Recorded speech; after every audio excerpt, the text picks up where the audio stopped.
महाराज हिमाचल के यहाँ पे आनंद हो रहे हैं। बड़ी विचित्र बारात भगवान की, और आपने देख ही ली, कल तो हमने भी देख ली भाई, कैसी कैसी बारात विचित्र है। जस दूल्हा तस बनी बाराता। माता मैना ने जब ये दर्शन किया, माता मैना तो नारद जी को पता नहीं कितना खरा खोटा सुनाने लगी। नारद कर में काह बिगाड़ा। क्या बिगाड़ा था नारद जी का मैंने? ऐसे वर के साथ में मेरी कन्या का विवाह होगा। थाली फेंक के वो तो अंदर चलेगी, बेचारी बैठ के रोने लगी। माता पार्वती पास में आ गई। माता पार्वती को गोद में बिठा लिया मैना ने।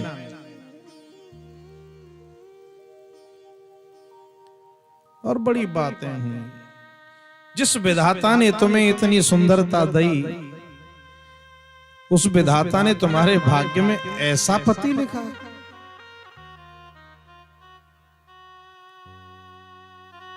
नारद जी ने देखा यहां तो बात बिगड़ रही है, तो नारद जी सोचे चलना चाहिए। नारद बाबा आए, चल के समझाऊं, गड़बड़ हो जाएगा। किसी देवता ने नारद जी को रोक दिया, नारद जी मत जाओ, अंदर खतरा है। क्यों? अरे महारानी मैना बड़ी क्रोध में है, पता नहीं क्या क्या सुनाएगी। नारद जी बोले कोई बात नहीं, मुझे जाने दो, मैं तो उन्हीं से मिलने आया हूं। और नारद जी गए। महारानी मैना बड़ी उदास हैं। जब नारद जी को देखा तो क्रोध में तो थी। मेरी बेटी के लिए ऐसा वर तुमने बताया, ऐसी जगह पर रिश्ता कराया। एक निवेदन करें, ये जो शादी कराने वाले लोग होते हैं ना, हमारे बिचौलिए बोलते हैं उनको, वो बेचारे को ना खरी खोटी सुनने को मिलती है बाद में। तो माता जी नाराज हो गई नारद जी के ऊपर। क्या बिगाड़ा था तुम्हारा मैंने? मेरी बेटी के लिए ऐसा संबंध। अब नारद जी चुपचाप बैठ के सुन रहे हैं। ये संत का लक्षण है। माता जी अपना सारा क्रोध निकाल रही हैं। नारद बिल्कुल शांत होके सुन रहे हैं। नारद जी सोच रहे चलो इसको खाली तो होने दूं, बहुत भरा है इसके अंदर गुस्सा, ये निकाल दे फिर मैं अपनी कोई बात कहूंगा। और एक निवेदन करें सज्जनों, हमें ये बात अपने जीवन में, अपने व्यवहार में लानी चाहिए। घर में अगर सामने वाला बहुत गुस्से में है और वो आपके ऊपर अपना क्रोध निकाल रहा है, तो उस समय आप उसको कुछ कहो मत, पहले उसको खाली होने दो। भरा पड़ा है वो, और उसी समय आप अपना प्रवचन शुरू कर देंगे तो बात और बिगड़ेगी। इसलिए शांत होकर सुन लो। कितनी देर बोलेगा? 2 मिनट, 5 मिनट, 7 मिनट, 10 मिनट।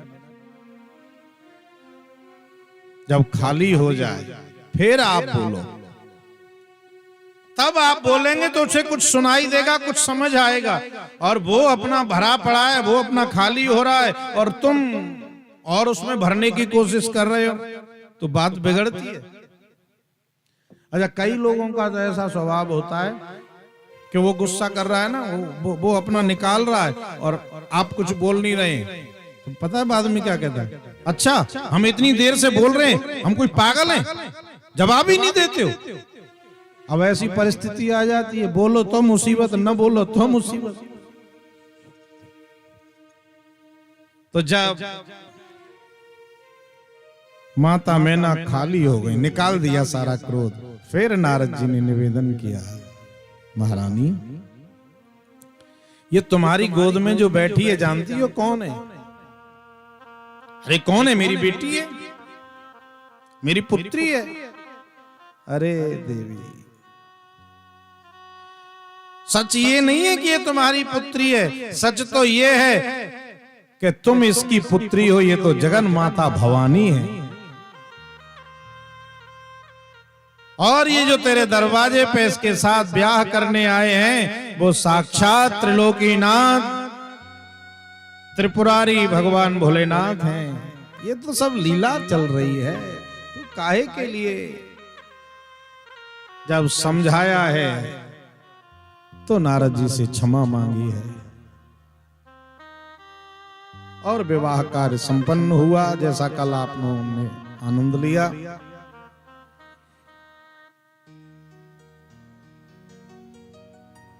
विवाह के पश्चात बारात की भोजन आदि की व्यवस्था, और भोजन आदि की व्यवस्था होने के पश्चात फिर समय आया वर वधू की विदाई का, जो बहुत कठिन होता है।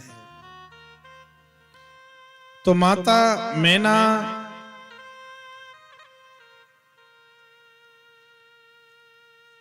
ब्राह्मणियों को बुलाती हैं और कहती हैं मेरी पुत्री को उपदेश करो, इसको समझाओ ससुराल में जाके कैसे रहना चाहिए। ब्राह्मणियां आईं और मां भवानी को उपदेश कर रही हैं। भवानी को तो किसके उपदेश की आवश्यकता है? मुझे लगता है कि भवानी को निमित्त बना करके हम जगत वालों के लिए, हमारी बेटियों के लिए उपदेश दिया जा रहा है। ब्राह्मण पत्नी आकर के कहती हैं कि धन्या पतिव्रता नारी नान्या पूज्या विशेषतः पावनी सर्वलोकानां सर्व पापौघनाशिनी।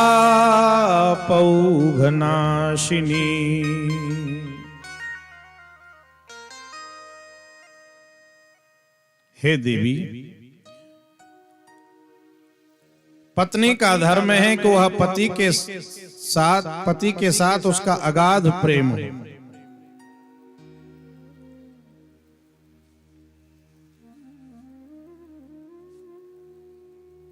तो सदा अपने पति की सेवा में संलग्न रहना, उनके सो जाने के बाद सोना, उनके भोजन करने के पश्चात भोजन करना, सदैव पति के निकट रहना और पतिव्रता नारी को सौभाग्य के चिन्हों को धारण करके रखना चाहिए। जो जो सौभाग्यवती माताओं के चिन्ह होते हैं, बिंदी है, टीका है, आदि आदि।